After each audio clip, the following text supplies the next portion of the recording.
Good morning to all my students. Today we will discuss the second element or second valid requisites of the contract.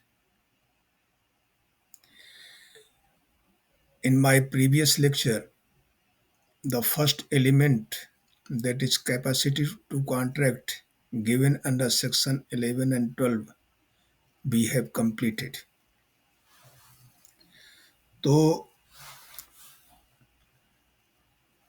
आज का topic है कि जैसे कोई करार कब संविदा होती है तो 5 वैध शर्तें पूरी होनी चाहिए। पहला सक्षम पक्षकार, दूसरा स्वतंत्र सम्मति, तीसरा विधिपूर्ण प्रतिफल, चौथा विधिपूर्ण उद्देश्य और पांचवा इस अधिनियम के अंतर्गत शून्य घोषित ना हो। तो सक्षम पक्षकार हम पूरा कर चुके थे। आज हम स्वतंत्र सम्मति को डिस्कस करेंगे। स्वतंत्र सम्मति से संबंधित जो प्रावधान दिए गए हैं कॉन्ट्रैक्ट एक्ट में, वो धारा 13 से लगाकर 22 तक। सबसे पहले धारा 13 में ये दिया गया है कि what do you mean by consent, सम्मति किसको कहते हैं। तो इसकी जो परिभाषा दिया है कि when two or more persons agree upon a same thing in the same sense then it is said they consented to each other. कि जब दो या दो से अधिक व्यक्ति एक ही बात पर एक ही भाव से सहमत होते हैं तो ये कहा जाता है कि वो सम्मत हुए।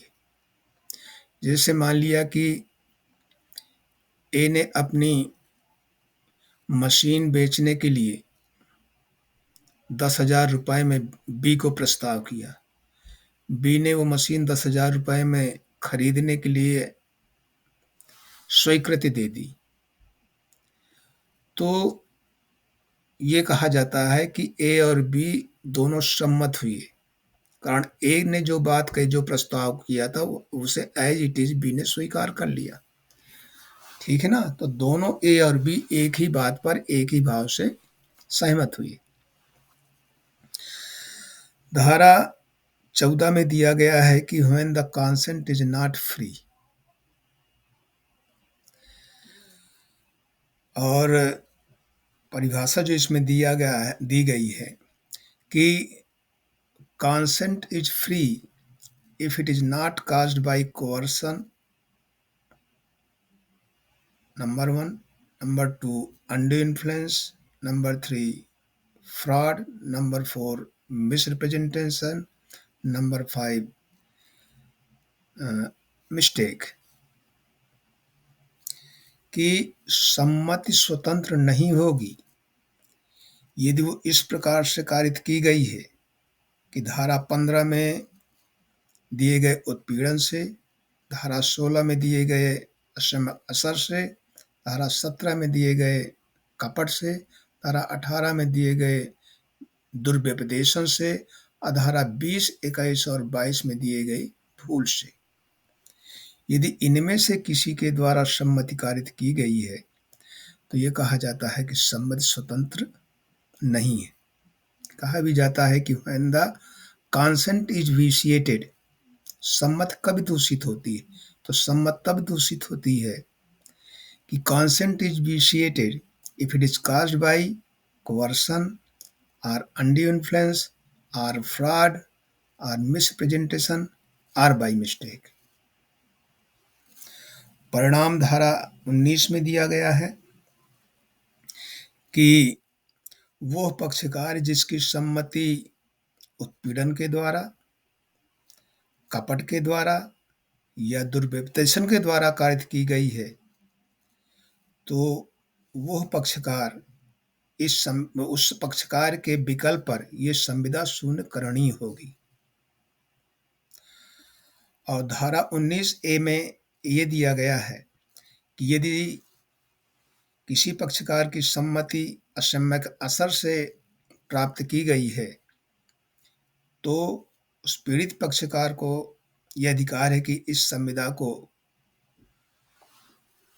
शून्य घोषित करा सकता है, अर्थात ये संविदा उस पक्षकार के विकल्प पर जिसकी सम्मति असम्यक असर से प्राप्त की गई है शून्य करनी होगी।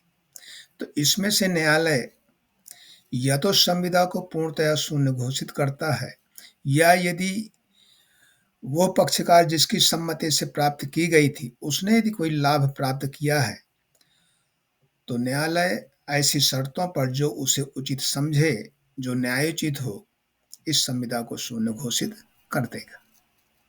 धारा 19A में प्रावधान है। तो जहां पर सम्मति स्वतंत्र नहीं होती तो संविदा शून्य करनी होती है। शून्य करने का अर्थ यह होता है कि पीड़ित पक्षकार वो होगा कि जिसकी सम्मति उत्पीड़न, असम्यक असर, फ्रॉड या मिसरिप्रेजेंटेशन से प्राप्त की गई, वो पीड़ित पक्षकार होगा। अर्थात यदि ये इनमें से कोई एक ना किया गया होता तो वो सम्मति ना देता, ये इसका मतलब हुआ। लेकिन यदि उसके साथ ऐसा कुछ इनमें से चार में से कोई एक कार्य किया गया है तो उसको ये विकल्प प्राप्त है कि either he can confirm the contract or he can reject it. If he confirm the contract, it is binding upon both the parties, and if he reject it, he gets it declared as void from the court. ये इसका परिणाम है। चाहे उसे वो शून्य घोषित करा दे, चाहे स्वीकार कर ले तो संविदा वैध हो जाएगी। और जहां तक भूल का प्रश्न धारा 20, 21, 22, if the contract is caused by mistake, the contract is void, वो शून्य होता है। 20, 21, 22 में ये दिया गया है। अब हम धारा 15 में जो कोअर्सन दिया गया है कि when the consent is caused by coercion, कि सम्मति कब उत्पीड़न करके प्राप्त की गई, तो धारा 15 में दिया गया है कि कोअर्सन क्या है, उत्पीड़न क्या है। तो coercion is committing or threatening to commit any act which is prohibited by IPC, or unlawful detaining of the property, or threatening to detain the property in order to cause the other party to enter into the contract. This is known as coercion. धारा 15 कि उत्पीड़न क्या है कि जब एक पक्षकार दूसरे पक्षकार की सम्मति इस प्रकार से प्राप्त करता है, इन्हें ऐसा कार्य करके प्राप्त करता है या ऐसे कार्य की धमकी देकर प्राप्त करता है जो भारतीय दंड संहिता के अधीन अपराध, अथवा उसकी कोई संपत्ति को रोकता है या रोकने की धमकी देता है इसलिए कि वो उसको उत्पीड़ित कर सके, कि वो उसके साथ संविदा करे, तो ये कहा जाता है कि उसने उसको उत्पीड़ित करके उसकी सम्मति प्राप्त की है। दूसरी बात यह है कि यदि कोई ऐसा कार्य है जो आईपीसी के अंतर्गत अपराध है। आईपीसी के अंतर्गत अपराध तभी होता है जब उसको ज्यूरिसडिक्शन कोर्ट को मिला हो या आईपीसी का अधिकार क्षेत्र वहां तक हो। लेकिन इस धारा में यह दे दिया गया है कि it is immaterial whether the IPC is in force at that place where the coercion is applied, कि ये नहीं देखना है कि जहां पर उत्पीड़न करके सम्मति प्राप्त की गई है वहां आईपीसी लागू थी या नहीं थी। जैसे मान लिया कि एक फ्रांसीसी जहाज था, फ्रांसीसी जहाज में एक इंडियन था, उसको धमकाकर एक दूसरे फ्रांसीसी ने उसकी सम्मति प्राप्त की और संविदा हुई। बाद में वो इंडियन जब इंडिया में आया जहाज, उसने एक केस दायर किया कि मुझसे इसने जो करार कराया है वो मुझे धमकी देकर या मुझे उत्पीड़ित करके प्राप्त किया है, तो इसको शून्य घोषित कर दिया जाए। तो यद्यपि जब फ्रांसीसी जहाज में उस इंडियन को उत्पीड़ित किया गया था तो आईपीसी का वहां क्षेत्राधिकार नहीं था, लेकिन इस धारा में दिया गया धारा 15 में कि ये आवश्यक नहीं है कि जिस स्थान पर उत्पीड़न करके सम्मति प्राप्त की गई है वहां आईपीसी का क्षेत्राधिकार हो, वहां आईपीसी लागू। ठीक है ना। उत्पीड़न के अंतर्गत ऑलमोस्ट उस तरह केसेस आते हैं कि जैसे किसी व्यक्ति की सम्मति बंदूक की नोक पर ली गई हो, रिवॉल्वर कनपटी में लगा दिया गया हो कि चलो इसमें दस्तखत करो या अपनी सहमति दो, द पॉइंट ऑफ पिस्टल, या किसी को चोटें कारित करके, या किसी को इंटिमिडेट करके यानी उसको धमका कर, या ऐसी धमकी दे करके मैं तुम्हारी संपत्ति लूट लूंगा, तुम्हारे खेतों में लठैत भेज दूंगा, तुम्हारा घर जलवा दूंगा। यदि ऐसी धमकी दी जाती है तो कहा जाता है कि उसको उत्पीड़न करके सम्मति प्राप्त की गई। एक केस थोड़ा सा मद्रास हाई कोर्ट में थोड़ा सा अजीब था। चिक्कम अमीराजू बनाम चिक्कम शेषम्मा के केस में कि पति अपनी संपत्ति अपने भाई को देना चाहता था, उसकी बीवी और बच्चे मना कर रहे थे। अतः पति ने कहा कि यदि आप संपत्ति देने को मना करोगे तो मैं सुसाइड कर लूंगा, यानी आत्महत्या की धमकी दी। तो बीवी और बच्चे सहमत हो गए, उन्होंने संपत्ति भाई को दे दिया। और इसके बाद उसके बीवी बच्चों ने केस दायर किया कि हमें धमकाकर हमारी सहमति ली गई थी, अतः संपत्ति देने रूपी करार को शून्य घोषित कर देना चाहिए। न्यायालय ने इसे वैध ठहराया। न्यायालय ने कहा कि ये धमकी है, वैध का मतलब ये धमकी है और संविदा शून्य करनी। कारण यद्यपि आत्महत्या की धमकी आईपीसी के अंतर्गत अपराध नहीं है, फिर भी इसको धमकी मानकर न्यायालय ने यह कहा कि संविदा शून्य करनी। Attempt to commit suicide is punishable under section 309 of IPC but not threat to commit suicide. आत्महत्या की धमकी अपराध नहीं है, आत्महत्या का प्रयास अपराध है 309 में। लेकिन न्यायालय ने कहा कि ये धमकी माना जाएगा, इस धमकी के अधीन जो है सम्मति दी गई थी, अतः कॉन्ट्रैक्ट वाइडेबल। यद्यपि एक जज ने डिसेंटिंग जजमेंट दिया था कि चूंकि जब ये अपराध नहीं है आईपीसी में तो सम्मति दूषित नहीं थी। इसी प्रकार से आप देखेंगे कि कभी कभी कोई व्यक्ति ऐसी धमकी देता है, मैं तुम्हारे खिलाफ आपराधिक केस दर्ज कर दूंगा। Then to institute the criminal proceedings is not the crime per se. To institute the criminal prosecution is not the offense per se. But if it is amounted for false allegations, then it is a crime. If it amounted to a threat to file a false charge, then it is an offense. यदि कोई व्यक्ति ये कहता है कि झूठे आरोप लगाकर मैं तुम्हारे खिलाफ आपराधिक मुकदमे दर्ज करूंगा, तब तो अपराध। यदि कोई व्यक्ति केवल इतना कहता है कि मैं तुम्हारे खिलाफ आपराधिक मुकदमा दर्ज करूंगा, तो ये अपराध नहीं, इट इज नॉट कोवर्सन, ये उत्पीड़न नहीं है धारा 15 के लिए। वैसे भी अब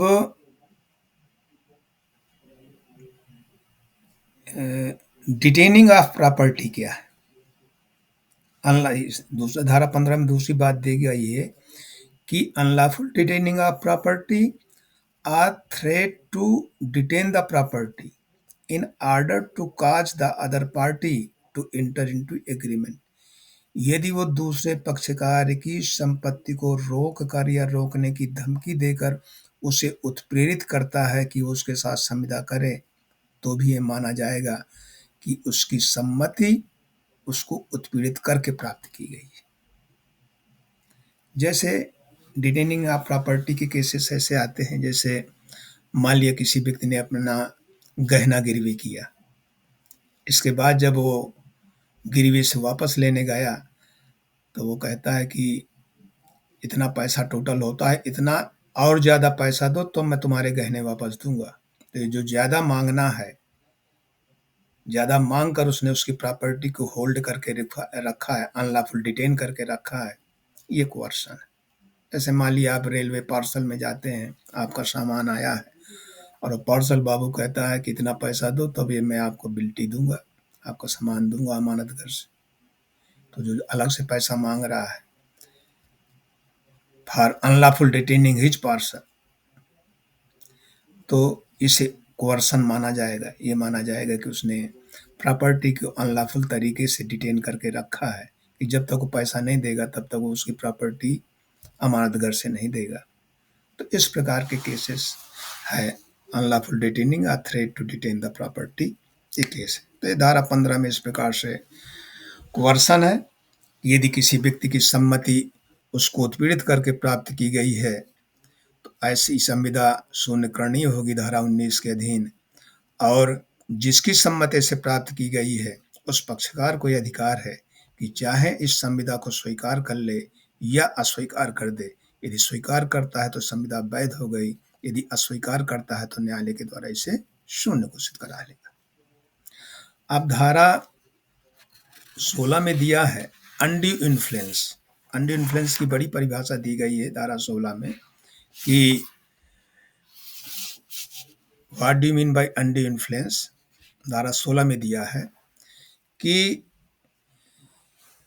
3 पैरा दिए गए हैं इसमें धारा 16 में कि when one party is in a position to dominate the will of another and he uses his position to take the unfair advantage, number 1। Number 2 कि when a person is deemed to dominate the will of another, that is when he has authority over the other or he is in a fiduciary relations with the other. Number 2, when the mental capacity of the other party is affected by illness and age, etc. तीसरा, if the transaction appears to be unconscionable,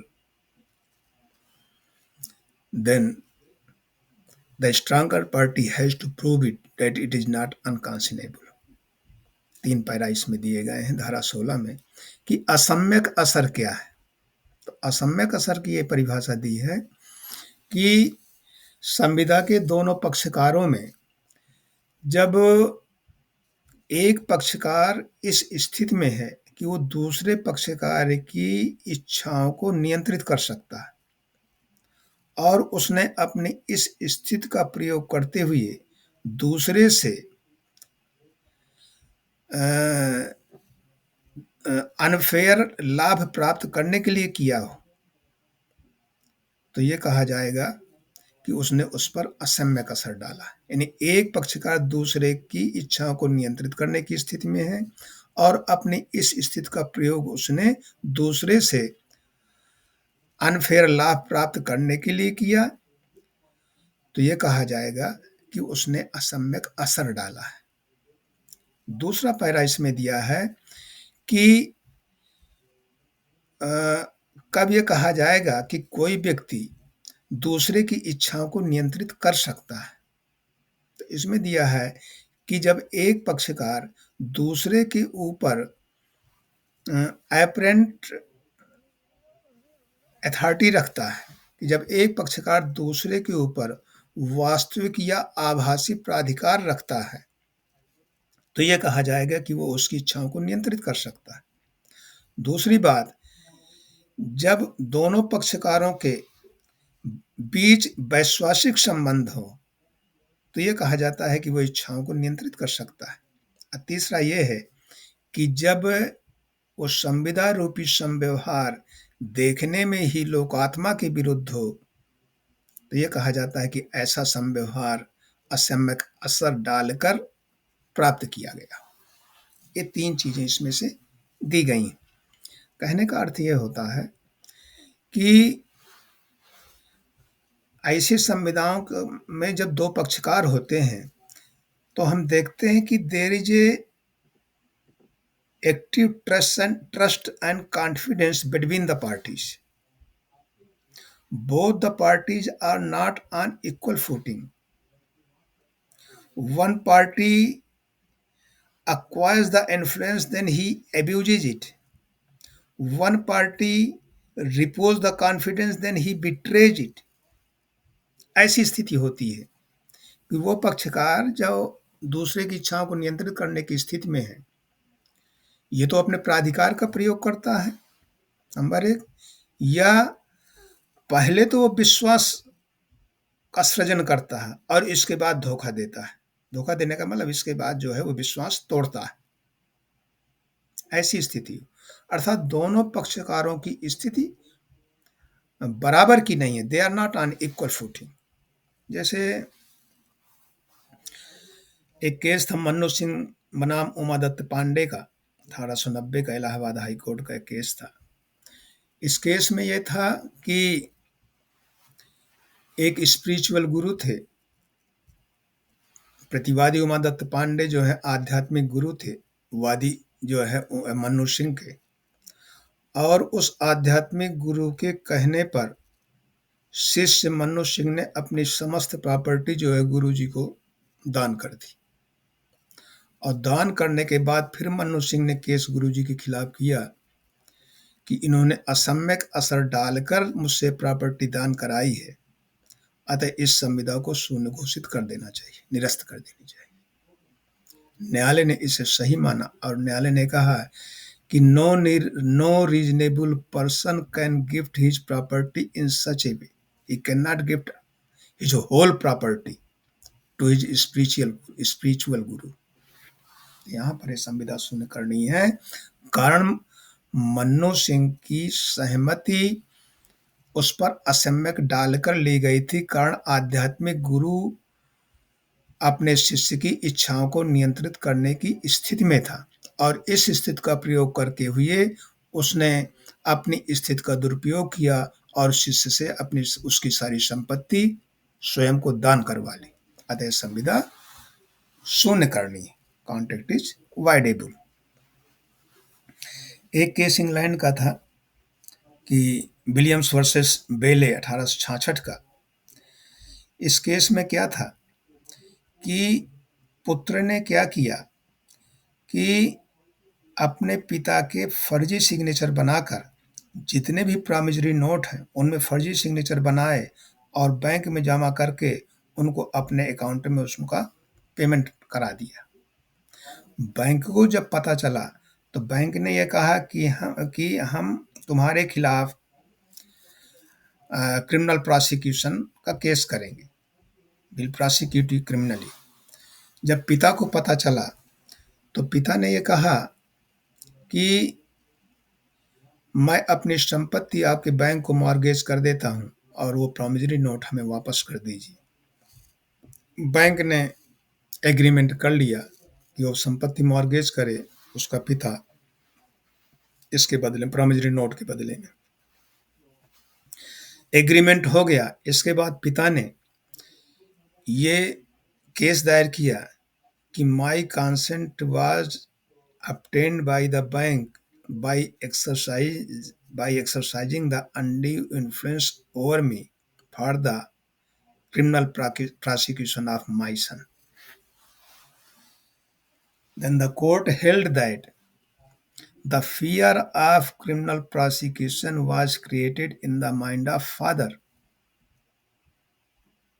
and therefore bank has uh, applied the undue influence over the father. Hence the contract is voidable. न्यायालय ने इसे सही माना कि पिता को भय दिखाकर और बैंक ने अपनी स्थिति का, उसकी इच्छाओं को नियंत्रित करने की स्थिति का फायदा उठाते हुए उसको दुरुपयोग किया और उसकी प्रॉपर्टी मॉर्गेज करा ली, अतः संविदा शून्य करनी। अब दूसरा जो पैरा इसमें दिया है धारा 16 में कि when a person is deemed to be in a position to dominate the will of another, कब कोई व्यक्ति दूसरे की इच्छाओं को नियंत्रित कर सकता है। पहला यह है कि जब वो दूसरे पक्षकार के ऊपर वास्तविक या आभासी प्राधिकार रखता, जैसे एक इनकम टैक्स इंस्पेक्टर आयकर दाता के ऊपर रखेगा, जैसे एक पुलिस या मजिस्ट्रेट अपराधी के ऊपर रखता है, तो ये कहा जाता है कि इनका वास्तविक या आभासी प्राधिकार है उसके ऊपर। अतः ऐसी स्थिति में जब संविदा कराई जाती है तो ये कहा जाता है कि असम्य कसर डालकर उसकी सहमति ली गई। दूसरा ये होता है कि when the both the parties are in a fiduciary relations. Fiduciary relations means the relations of trust, कि जब दोनों संविदा के दोनों पक्षकार के मध्य वैश्वासिक संबंध, जैसे टीचर और स्टूडेंट का, वकील और मुवक्किल का, डॉक्टर और रोगी का, हस्बैंड एंड वाइफ का, माता पिता और बच्चों का, ऋणदाता एवं ऋण ग्रहीता का, ये ऐसे पक्षकार हैं जिनके मध्य वैश्वासिक संबंध होते हैं, और इस संबंध का फायदा उठाकर जब कोई व्यक्ति संविदा करता है और उसको दुरुपयोग करता है तो यह कहा जाता है कि उसने असम्य कसर डालकर ऐसे संविदा ली गई। मतलब इन केसेस में ऐसा होता है कि in all these such cases contract is voidable because confidence is abused by the party who who is in a position to dominate the will of other, इसलिए वाइडेबल। अब हर केस में ये प्रिज्यूम नहीं किया जाता है कि असम्यक असर डाला ही गया है, असम्यक असर डालकर ही उसकी सम्मति ली गई है। एक क्लास इसमें और दिया गया है कि when the consent is obtained by consent is obtained of the other party if he is suffering from mental distress due to age, illness, etc. कभी कभी आप देखे होंगे कि रोगी जो है डॉक्टर के पास आता है और वो जो देखता है कि रोगी ऐसी स्थिति में है कि इससे मैं जो मांगूंगा उतने पैसे अदा करेगा, और डॉक्टर अपनी इस स्थिति का प्रयोग करते हुए कि वो रोगी की इच्छाओं को नियंत्रित कर सकता है, उससे अनाप शनाप पैसा फीस लेता है, तो कहा जाएगा कि ऐसी संविदा शून्य करनी है, कारण डॉक्टर ने असम्यक असर डालकर रोगी की सहमति प्राप्त की है। या कोई बहुत बूढ़ा हो या ऐसी बीमारी में हो, ज़्यादा बुखार में हो, या एक्सीडेंट जिसका हुआ, ऐसी स्थिति में जो है ये कहा जाता है कि he was under mental distress, so he was not capable to give the free consent। तो ऐसी स्थिति में भी ऐसा ही आता है। तीसरा क्लास दिया है कि यदि संविदा रूपी संव्यवहार देखने से ही लोकात्मा के विरुद्ध प्रतीत हो रहा है तो जो इसकी स्ट्रांगर पार्टी है उसे साबित करना पड़ेगा कि उसने अपनी स्थिति का दुरुपयोग नहीं किया। प्रीवी काउंसिल में एक केस आया था, रघुनाथ प्रसाद साहू वर्सेस सरजू प्रसाद साहू, 1924 में प्रीवी काउंसिल का निर्णय था। इस केस में क्या था कि पिता और पुत्र एक बहुत बड़ी जायदाद के जॉइंट ओनर थे, संयुक्त मालिक थे। पिता और पुत्र में अनबन हुई और पिता ने जो है पुत्र के खिलाफ आपराधिक मुकदमा दर्ज कर दिया। इस मुकदमे के खर्च के लिए पुत्र के पास कोई पैसा नहीं था, अतः उसने वादी रघुनाथ प्रसाद साहू से 10,000 रुपये उधार लिए, 24% ब्याज की दर से, चक्रवृद्धि ब्याज की दर से उसने उधार लिया। ये 10,000 रुपये 11 साल में बनकर 1,10,000 हुए, अर्थात 11 गुना हो गए। जब ये 11 गुना हो गया तो उसके पुत्र ने ये केस दायर किया। पुत्र रघुनाथ प्रसाद साहू था और ऋणदाता था सरजू प्रसाद साहू, रघुनाथ प्रसाद साहू वर्सेस सरजू प्रसाद साहू। तो पुत्र ने केस दायर किया ऋणदाता के खिलाफ, मनी लेंडर के खिलाफ, कि मैं उस समय मेंटल डिस्ट्रेस में कारण मेरे पिता से लड़ाई हुई थी, अनबन हुई थी, और इसका फायदा उठाते हुए इसने मुझे अनाप शनाप ब्याज की दर पर मुझे ये लोन दिया था। अतः इस संविदा जो है मुझ पर असम्य का असर डालकर मेरी सहमति ली गई थी, अतः इस संविदा को शून्य घोषित कर देना चाहिए।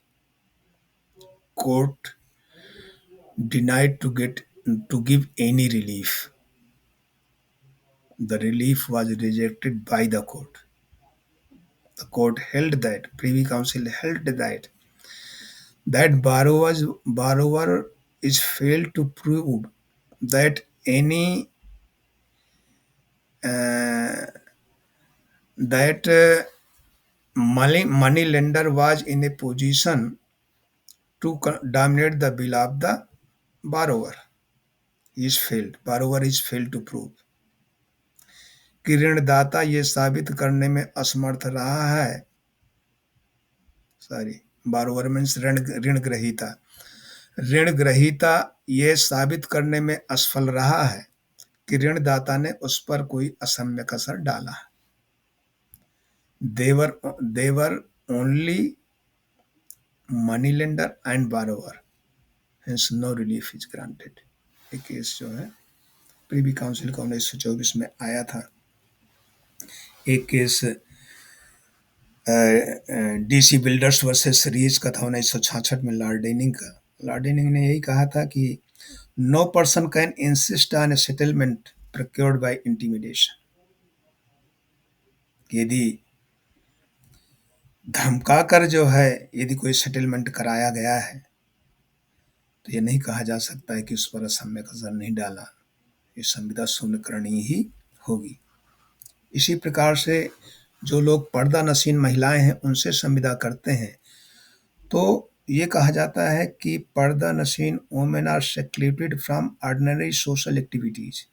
वो ऐसी हैं जो पूरे समाज से मिलती जुलती नहीं है, एलूफ रहती हैं, वो पर्दा नशीन।